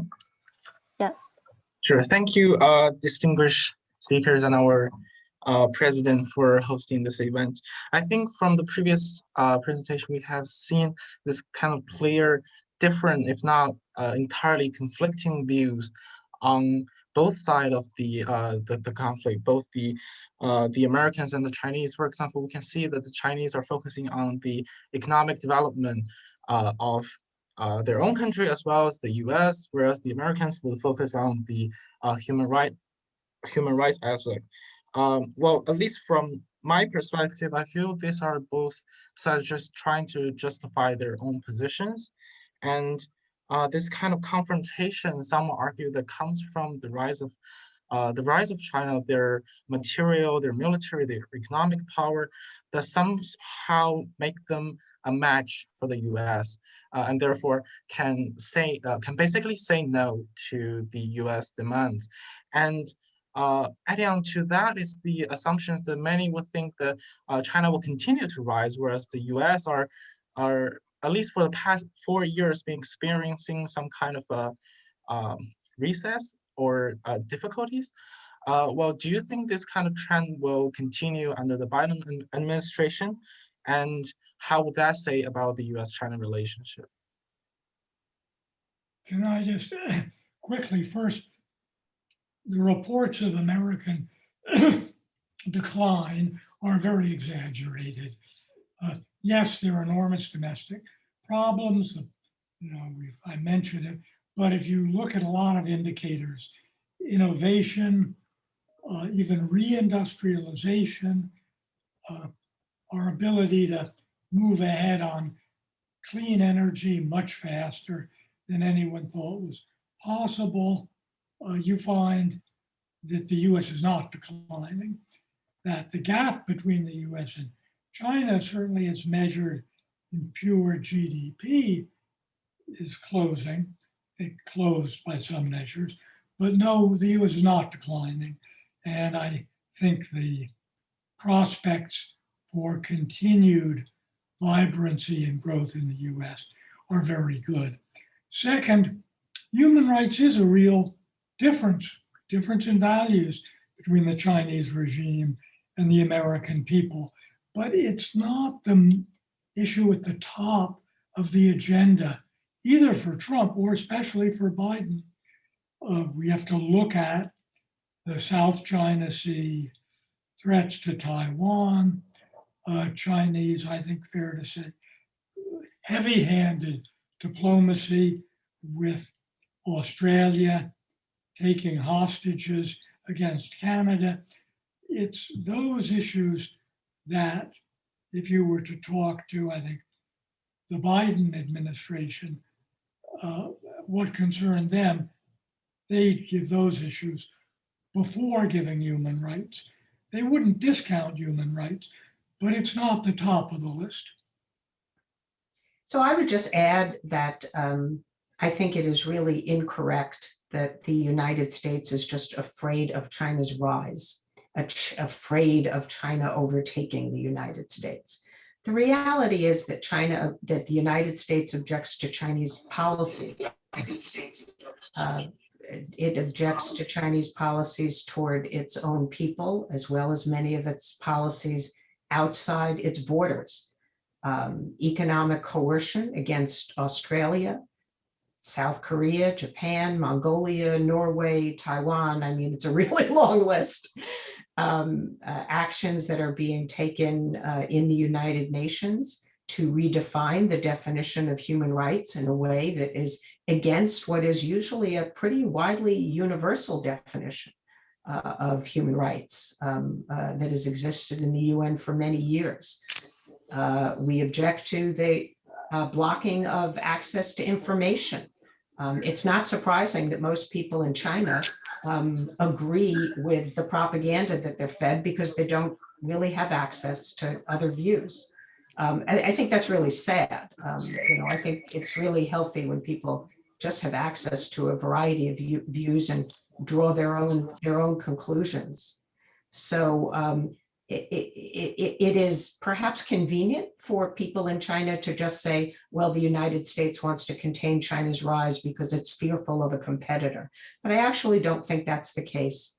I think that the problem is China's policies and the values that China is now promoting around the world, and this worry that China is actually going to try to export its development model. And Bob talked earlier about how the US-Soviet Cold War was very much a competition of ideology.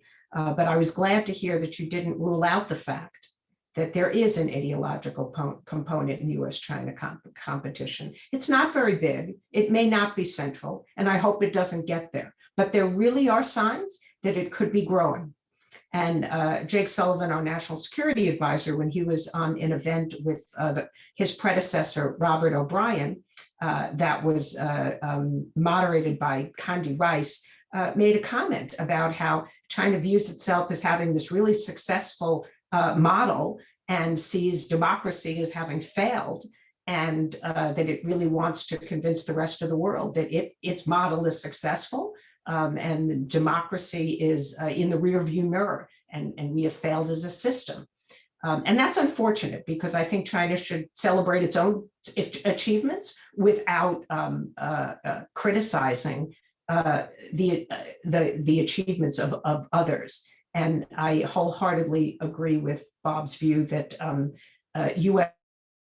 premature. We haven't been in a recession for the last 4 years. I don't know what information you've been reading, but you know, the United States is an incredibly powerful country in so many ways, and we are resilient. And one of the reasons the United States is resilient is because we investigate our failures, we pick them apart, we scream at each other about them. It's really messy. And from where China sits, it probably looks crazy and unstable, and you don't want to have anything like that. That's fine. You get to choose your own system. We should not impose it on you.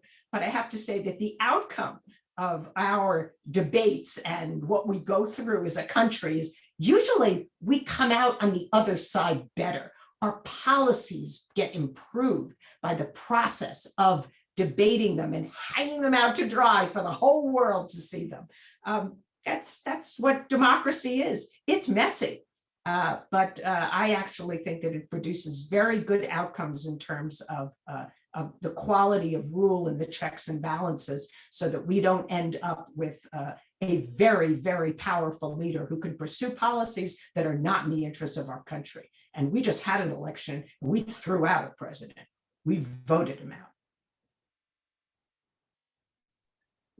Yeah, maybe I could add a sentence also. I think this question was really interesting, and that I think that I agree. You know, now we really shouldn't impose on each other. And China always said they don't want an export model. They don't want to have a competition on the ideology. China doesn't really export Chinese system anywhere. And so the thing now, it's a new sign of Biden administration and also Minister Wang's speech. They all both recognize there is a competition, which is great. I mean, we are now, you know, be realistic now. Yes, there is a competition. The thing is that, can we turn that into a healthy competition, peaceful competition, and let's have a, you know, reasonably, you know, rule-based competition. So I think that is, you know, China is not afraid of competition. So I think as long as we change the narrative to the competition, but also cooperation, I think both Graham Allison and Joseph and I also said, you know, Graham Allison told me they have a cooperative rivalry, and Joseph and I said it's cooperative competition or competition cooperative. So I think, you know, if we follow that track, we could probably, you know, get out of this woods that you want to really put down me, I want to put down you. Maybe we can get out of that circle. So I hope that now we establish a new, some consensus now that we recognize there's a competition. Let's have a peaceful competition, but then let's be healthy for, you can invent many new things, we can do a lot of things. I think America, of course, has a resilient, like Bonnie said. But one of the biggest resilience is attract the talents from all over the world. Like former Prime Minister Lee Kuan Yew said, American pick talents from 7.5 billion, or China pick talents from 1.3 billion. So that's a difference. But China is learning, and I hope that we will have a more common understanding.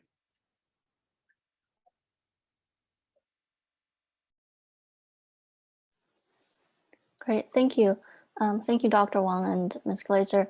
I think we have time for one more question. Morton has been trying to ask a question for a long time, so. Can you hear me? Yes. Can you hear me? We can. Hello? Oh, you can hear me, great. Well, thanks to all the panelists and my old friend Bonnie Glaser. My question is, the Muslim camps in Xinjiang threaten the entire relationship. Secretary Pompeo said this genocide. Secretary Blinken has publicly agreed with that position. This could threaten U.S. participation in the Olympics. It could even threaten U.S. companies' further existence in China. How can this problem be resolved? Can China simply declare success in education and close the camps? Or is there some other way? I'd be interested in your thoughts. Thank you. Okay, I guess I have to answer that question. Well, what I can see actually, as a matter of fact, that I don't know where is 1 million Uyghurs put into camps. The number comes from. I'm still trying to find where originally first time who come up with that number. I mean, I see 1 million, 2 million, 3 million. There's only about 10, 12 million Uyghurs. I mean, if you talk about 3 million, 2 million, that's an enormous number, it's enormous accusation. I think that China, they started this, Afghanistan where terrorists and all those things was many years ago. Of course, that kind of experiment of China is also learning how to do that. We don't want to end up another Syria or Iraq or whatever. We want to have really, keep the peace prosperity of the Xinjiang, but also have the livelihood to maintain for the local people. So I think they've been coming up with this, not camp, but education class or whatever. So I think that gradually, I mean, in terms of preventing terrorists and everything, that is very successful.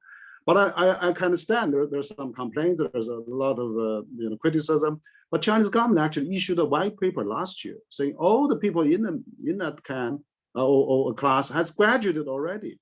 They have been invited 2,000 journalists, foreigners, ambassadors to visit Xinjiang. Most Muslim countries, all visit there. And then they are not even inviting the European ambassadors to go there. So I think we hope there will be more people going there to look at it. I've been to Xinjiang just last year before the pandemic. I mean, I see everywhere is safe. People are really happy, and I don't see any really. There's a lot of description like we've been reading the international media.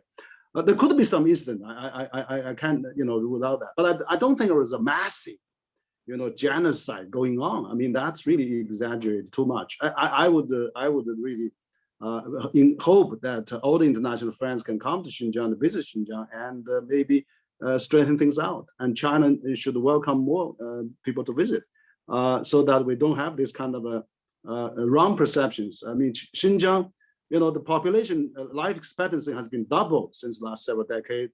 China population has grown from 10 million to 30 million now. How can you genocide if the population keeps going? Economic GDP growth has gone up, many times. And so the whole country is supporting Xinjiang with a variety of support.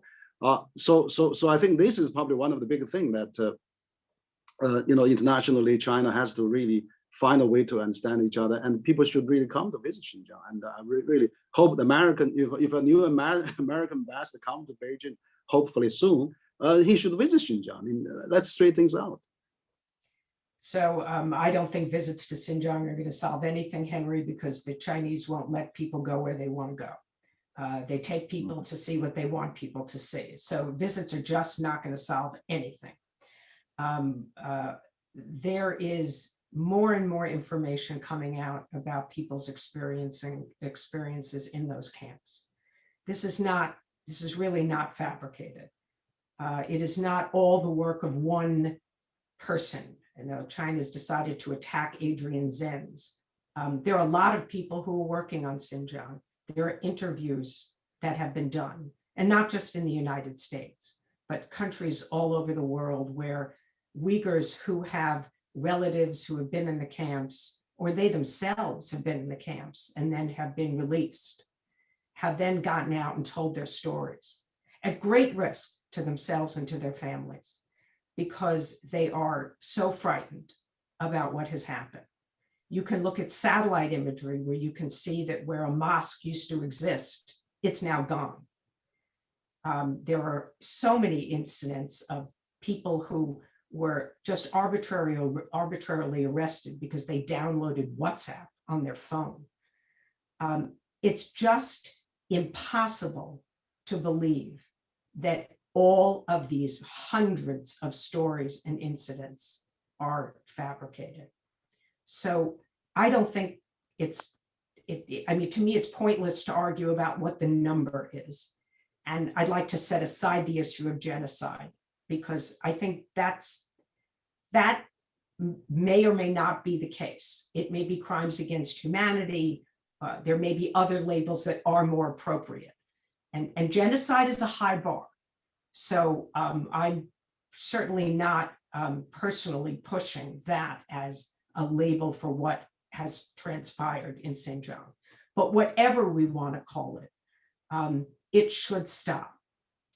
You know, I hope that there is perhaps a way that China really can release. Many of the people who've been released from the camps are now they're doing labor. They're being forced to work and they're not allowed to leave the factories. So we know that too. I don't focus on this issue. You know, I do Chinese foreign and security policy, but everybody who cares about China is horrified by this issue, that China's Communist Party could have taken the steps that it has taken against such a large number of people. This was a mistake.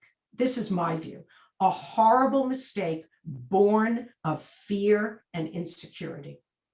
And so let's give China some face and say every country has faced, or many countries have faced terrorist actions. And China did face a few incidents of terrorist actions. And there are best practices of things that have worked and some that have not. The US has not been the model country to look at. On our Guantanamo camp was certainly not the best way, you know, to deal with terrorism. So I'm not saying you should learn from us, but there are certainly ways to identify a small number of people who may have been radicalized because they were trained by ISIS. Maybe they returned to Xinjiang. Maybe they were engaged in some terrorist actions. But I believe that the Chinese Communist Party reacted from fear and said, we are going to simply snuff this out. And if we have to address every single Uyghur to do it, we will go down that path. And maybe they thought the international community wouldn't know. But it's so much information has become public. And we are moving in a direction where this will affect China's Olympics. I don't think that countries will boycott, but I think that no Western leaders will attend the opening or closing ceremonies. Companies will be under a great deal of pressure not to sponsor the Olympics. There could be many incidents that develop around the Olympics.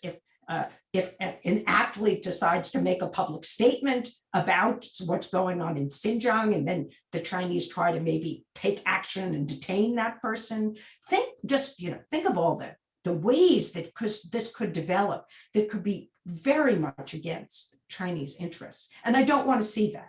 I'd like to see China have, and the world have, a successful Olympics. I don't like the idea of politicizing Olympics, but I really think the time has come for China to acknowledge what has happened in Xinjiang, at least to itself and its own people, and to reverse this. So that's just my personal view. Really sorry to end this on this note, because we should have talked more about the potential for cooperation in areas. And I agree and appreciate with so much of what you have said and what both Bob and Henry have said this evening, and appreciate the opportunity to join the event. So thank you.